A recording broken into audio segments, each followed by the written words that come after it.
Charles Cervantes. Mr. Cervantes. Okay, is there a Karen Cervantes? One more time for Karen Cervantes. D. Villarrubia.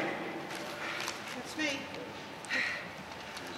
Okay. Hi. Every time I spend my time getting here, I'm upset when I see 3 people. It feels insulting to citizens to be heard.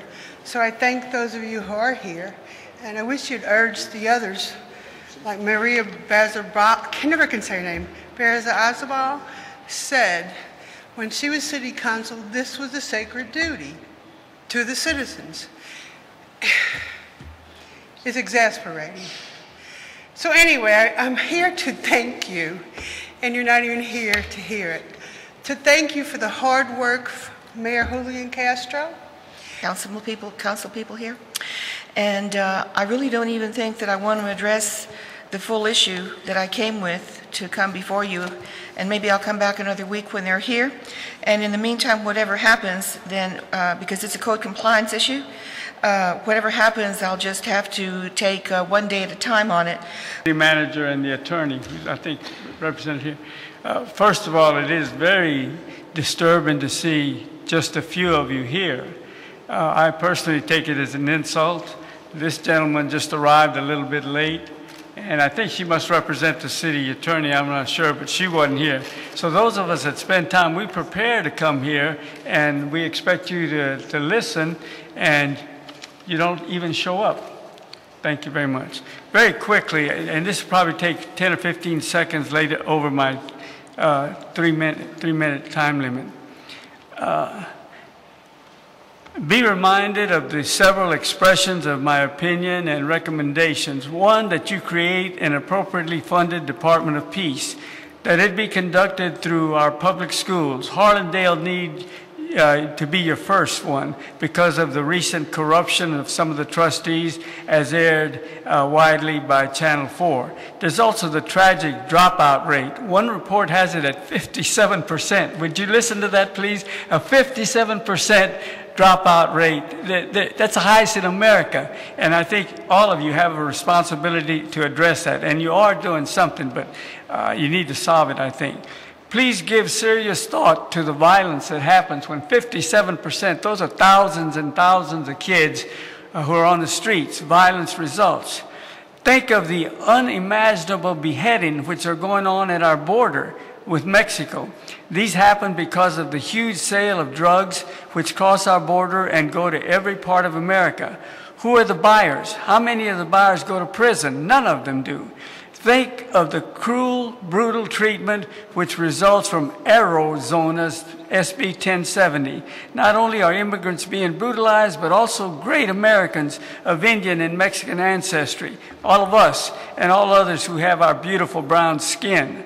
My parents, who were born in beautiful Mexico, became the most proud American servant people in the world. I and my 2 wonderful little sisters saw our parents insulted and mistreated by rednecks. We children also suffered. We couldn't go into certain movie theaters, swimming pool, Alamo Heights, New Braunfels, Terrell and Harlandale. We were called Mexicans and greasers and sometimes attacked physically. We were especially afraid of the Texas Rangers, who reportedly murdered and killed several thousand Mexicanos. Think of the horrible concept of manifest destiny.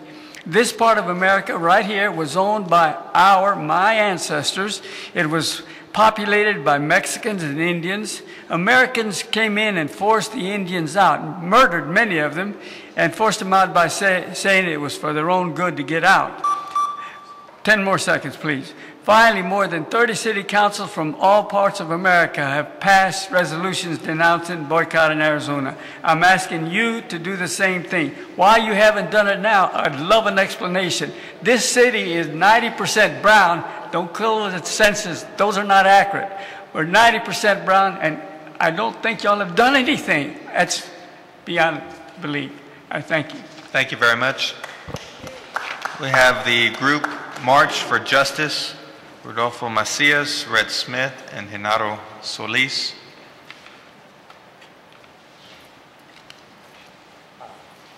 We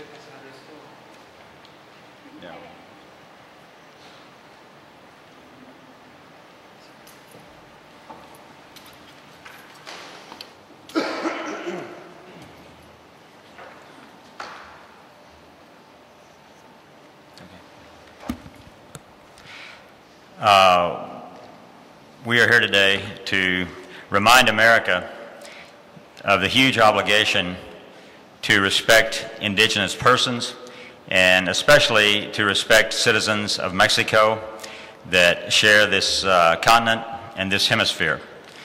It is extremely important now at a crucial time in our nation's history and a crucial time here in Texas history, as we were at the State Board of Education yesterday, and of course to address the issue in Arizona. We would like to invite, request, or for at least an explanation from the mayor of San Antonio as to his, let's say, less than wholehearted denunciation of the actions of the state of Arizona. And we would like to have some resolution or some other statement from the City Council and from the Mayor respecting the passage of those hateful laws in Arizona that seemed so blatantly discriminatory against Mexican people. We have three. Well, again, I'd like to commend those that are here. I know that this is a courtesy that you all extend to the citizens. It's not a formal part of the City Council meeting. So I thank you all for being here. And those that don't understand why there is no quorum is because it is not a formal part of the meeting by the state law, Texas.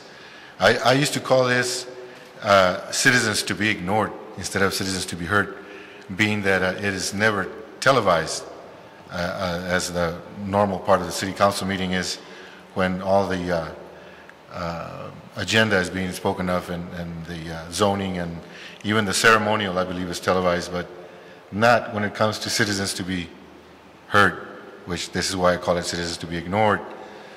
I would like to thank Eric Walsh for all his hard work in negotiating with SAPWA.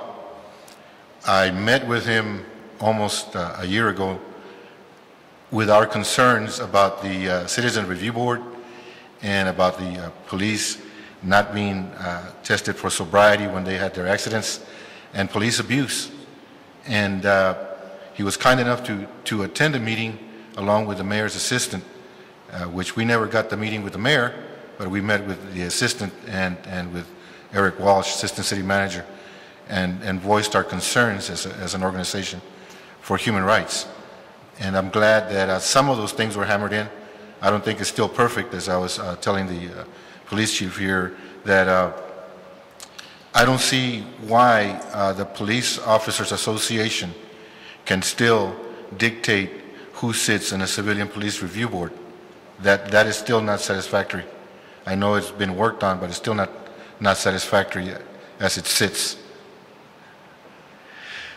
I've listened to the rest of the citizens here voicing on the inactivity of the mayor and as far as SB 1070 in Arizona is concerned and how it is being projected towards Texas, and here San Antonio being one of the most populated Mexican American cities in the nation, and its lack of activity. But I understand that the mayor's professionalism and trying to keep attracting conventions and all sorts of activities for the hotels that are being constructed almost on a daily basis here in San Antonio. So I understand just trying to attract business is one of the motivators of staying quiet. But at some point in time, this city council must speak up. It must speak up. Philip Cortez, you were over there in the Middle East, and those people are dying over issues of liberty. Are we going to have to do that too? Thank you very much. Angela Kramer.